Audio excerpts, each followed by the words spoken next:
Welcome everyone. My name's Aaron Grossman. I'm a third grade teacher over at Roy Gom Elementary, and this is Marilyn Steffen, who is a third grade teacher at Bud Beasley. We both work in Washoe County School District, and you're here because we're talking about Unit 7 within Benchmark Advance, and we're working backwards from this question: what is a community? And we thought we'd do this particular segment a little bit differently than the ones we've done in the past, largely because I think at this point, most people who may be watching this have developed a pretty strong routine with their kids. There's probably a lot of muscle memory. So Monday, we understand what's going to happen. We're going to introduce the essential question, create some learning targets for our students. That's followed by introducing a text and annotating. So I just think we have a routine. And I suspect everybody watching is having a routine. So now we want to shift to how do we increase some engagement with some of the outcomes that are prioritized within Benchmark. And for us, this is going to be largely then about vocabulary. So if you're watching, we hope you stay through the entire thing, because we're going to introduce a number of activities in which we can really assist students with academic vocabulary. So before Marilyn has an opportunity to share what I think are some pretty savvy moves, and I'll try to sort of match her in some things that engage kids, we're going to put in front of you a slide describing 10 features of complex text. And we want you to think about what are the two that are most likely to get in the way of a student comprehending a particularly challenging set of materials. So if you need to, pause the video, look over those 10 features right now.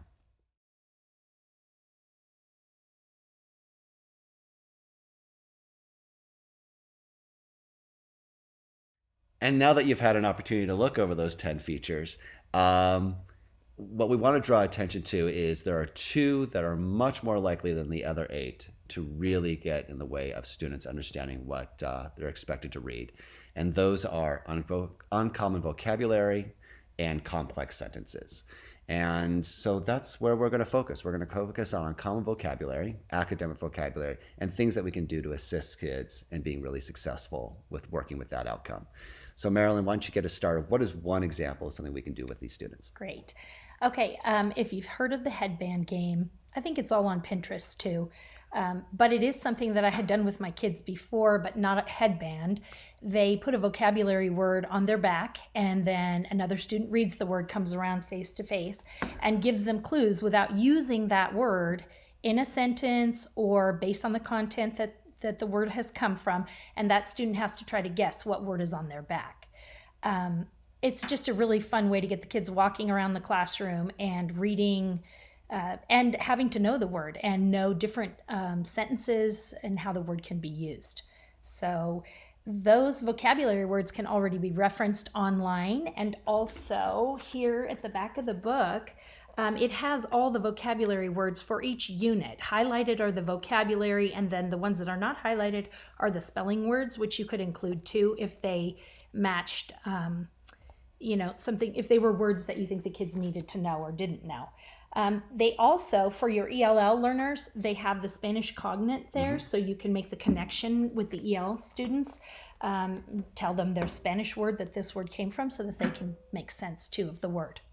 And it reminds me of that party game where, we put some celebrity on the back, and then we have to guess which celebrity we are. You could also do it on the forehead. I've seen index cards stuck on the kid's forehead, or make one out of construction paper and staple the words. Right. And they can actually wear it. So it could be the headband game. And I think, the whole point is, here are the words that are particularly important for kids to be able to comprehend the text, how rather than some obligatory exercise about just looking them up, memorizing, here's an engaging way. And the more they see them, the more familiar they'll be to them, and then they have that in conversation as well. So how about you? All right. Curious. And so I suspect that some of these are going to be particularly familiar to people who are watching, and then I think some of these I hope are going to be new. Sort of a low entry point is something called Quiz Quiz Trade, and we know that that's one of those activities that is ubiquitous in a lot of materials.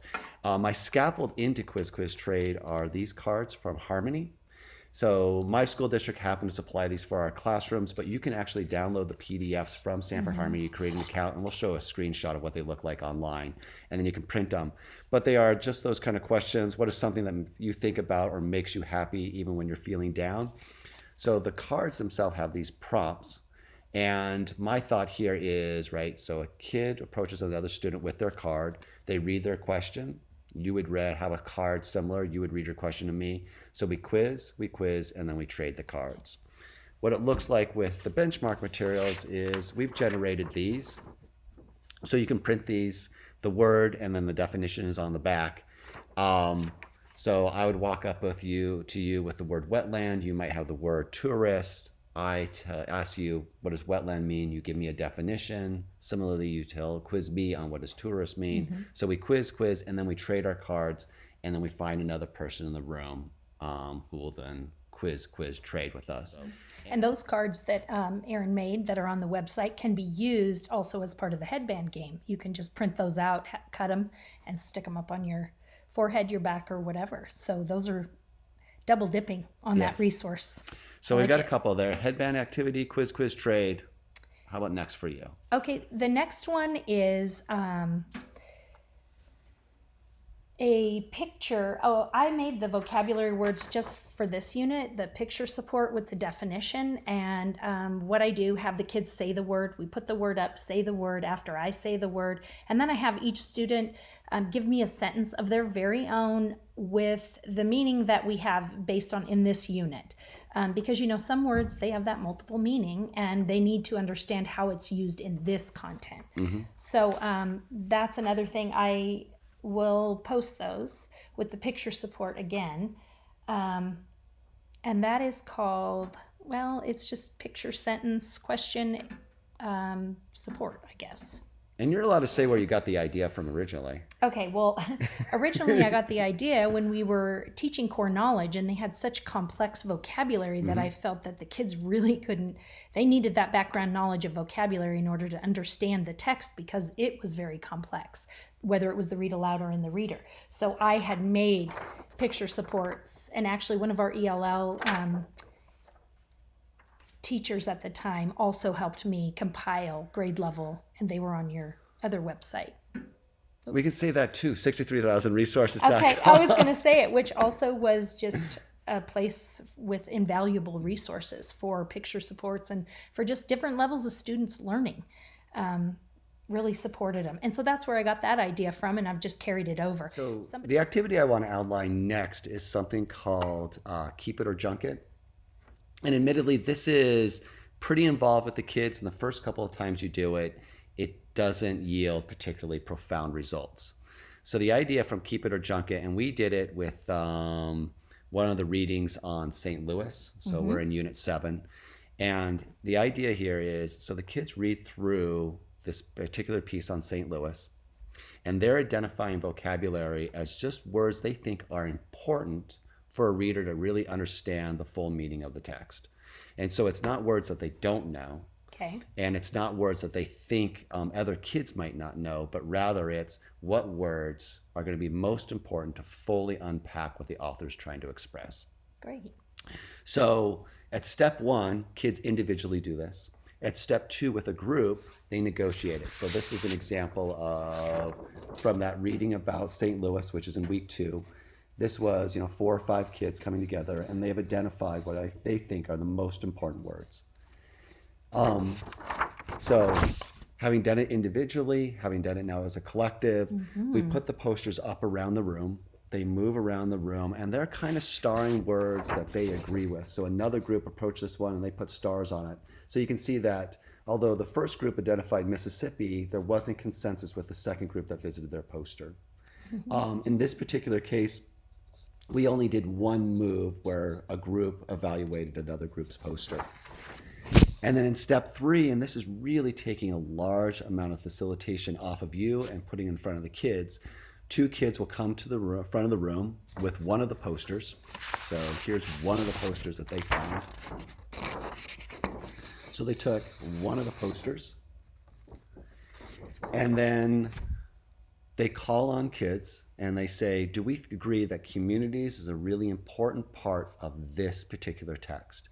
And they show 1 finger means let's keep it, 2 fingers means junk it, 3 more fingers means let's table it, we don't know, we don't have consensus. Okay. So one of those facilitators will look at the room and they'll say, we're going to keep it, junk it, or table it. And if there's consensus, it's really simple. We put a star.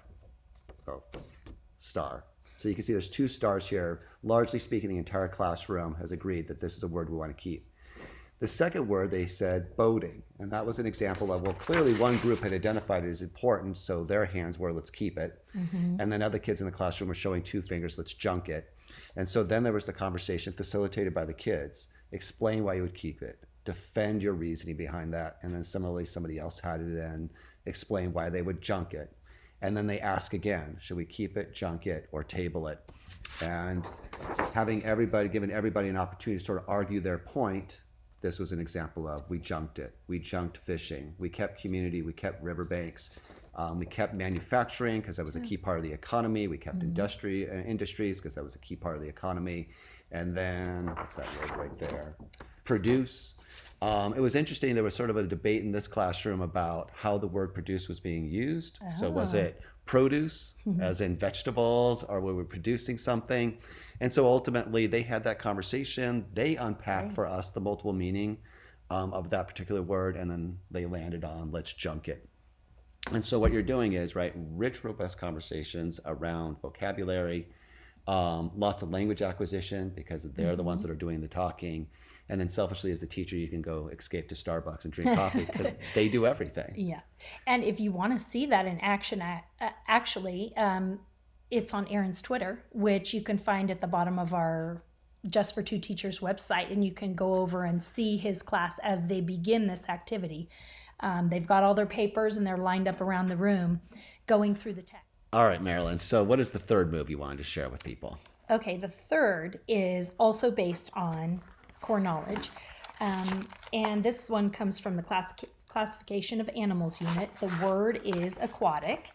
And it's an example and a non-example. So you give a sentence to the kids and they say, yes, it is, or no, it isn't. So for example, a monkey swinging from branch to branch in the jungle. Is that aquatic or not aquatic? And they would say, this is not aquatic.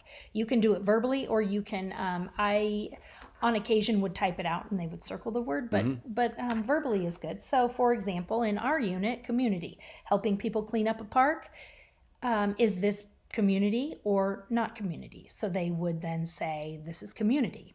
Why? Because people live, work, and play in their community and they're helping. So example, non-example. Right. And I mean, they typically would give about 7, 8, 9 different sentences. I think it would be fun to have the kids make up their own sentences too, as to whether, an example or a non-example. And I think we were talking about it earlier. I said that's like the 2 truths and a fib, where you give 2 sentences with the word in it, 3 sentences actually. One is not true, and kids have to figure out what the fib is. So that's just a different take on it, I think, a little bit different. Right. And I think, here's a research-based practice based on the work of Beck and McCune. And so we know that kids are then discriminating, what would be the best use of this word versus something obviously would be a poor use. Right. And I think we're going to, we were reminded of this strategy. Actually, I think specifically you reminded me of this strategy. So we're probably going to type some of these up, post them online. And then as another sort of engagement strategy, if you've got a particularly industrious kid in your classroom, you can send them home with them. They practice them. They come back to the classroom and they lead and facilitate that conversation. Yes, good for you for always giving student voice. Something like that. Or again, it's just lazy on my part. My third move, and we're going to sort of limit ourselves to 3 each before we kind of describe a little bit more about where things are with Unit 7 and some things that we learned about Unit 6. This comes from Word Nerds. So a number of really strong research-based practices. And the one that I use from time to time with my students is called Bragging Dude, Counting Dude. So in Bragging Dude, Counting Dude, you simply divide your class. Half your kids are going to be the braggers, half your kids are going to be the counters. You give them a vocabulary word, and essentially, you've paired them. And the bragging dude comes to the counting dude, and the bragging dude's responsibility is to use your vocabulary word in a sentence. The counting dude's responsibility is to literally count the number of words that the child uses. So depending on your grade level, depending on the population you're working with, they suggest starting at what's called 7 up. It's a nice mnemonic. The kids can remember it. So if I'm going to use that word, use the example of aquatic, I've got to come up with a sentence that's at least 7 words. So my responsibility as the bragging dude is to use aquatic in a declarative statement using at least 7 words. And then I think, at this point of the year, we're in February, I think it's very reasonable to actually just sort of tease out, and you've got to use a conjunction now. Oh, yeah. And then, There's so, that sentence expansion for writing. and you've got language acquisition going on. You've got speaking and listening standards being addressed, where somebody literally has to count the number of words. And then we've got vocabulary acquisition also going on simultaneously. So lots of great work in a move that I think is pretty easy to put in front of the students Yeah, I like without a lot that. of prep. I like that one. All right. So we're acknowledging this is a different kind of format to the ones we've typically done, largely again because we just feel like, based on the feedback we're getting, people kind of know their routine. Right. And if they're thinking about making a big overhaul, it probably will not be until the school year 2020, 2021. That said, we're in Washoe County. We think we're a couple of weeks of the pacing guide. So we're actually 2 weeks into Unit 7. And we never really reflected on Unit 6. We talked about where we thought some of these texts would ultimately land, where the morality and what kids would take away was a bit ambiguous. And then seeing Facebook kind of light up with people are frustrated with some of these stories. Right. I did like your modification of, if you can call it a modification, of one of the writings where can you explain a little bit the backstory? I really liked that and did it myself after your suggestion. So I think Marilyn's just trying to set up how she took a little bit of a different twist. So if you watch the Unit 6 video that we produced, essentially I just had my students explain why certain characters had arrived at where they were. So I think the kids had described like Dr. Know-all as being dishonest or selfish. And how did he get there? So they gave us essentially kind of the exposition. So they gave us the prologue to who Dr. Know-all is. And then you had a different twist on it. Instead of the beginning, you did. Yes. So on Dr. Know-all, instead of him ending up putting a sign and being a fake doctor, my kids came up with an ending that they thought was more realistic to real life, like how he went to college and this is what he studied and he made vaccines and he came up with prescriptions for people where he really helped people in a real way rather than just hanging up a sign and having it be all sort of fake and by chance. So they were really fun to read, and it shows you where they are in their thoughts, their values, their morals, and what they hear and see and think could be possibly their future, and not fraudulently, I guess. I understand those stories have a place, for discussion. And it did give us discussion and good writing. Now, with your backstory, and then we created a new ending, which I believe they do have to do in SBAC, is change the ending or finish the story, something like that. So it was just another way to practice for those kind of things too. As always, we're thrilled that people elect to opt into us. We're hoping that you find some of these vocabulary suggestions helpful. Those will be linked in the description below. And as always, please continue to visit us at just2teachers.com. Join our Facebook group.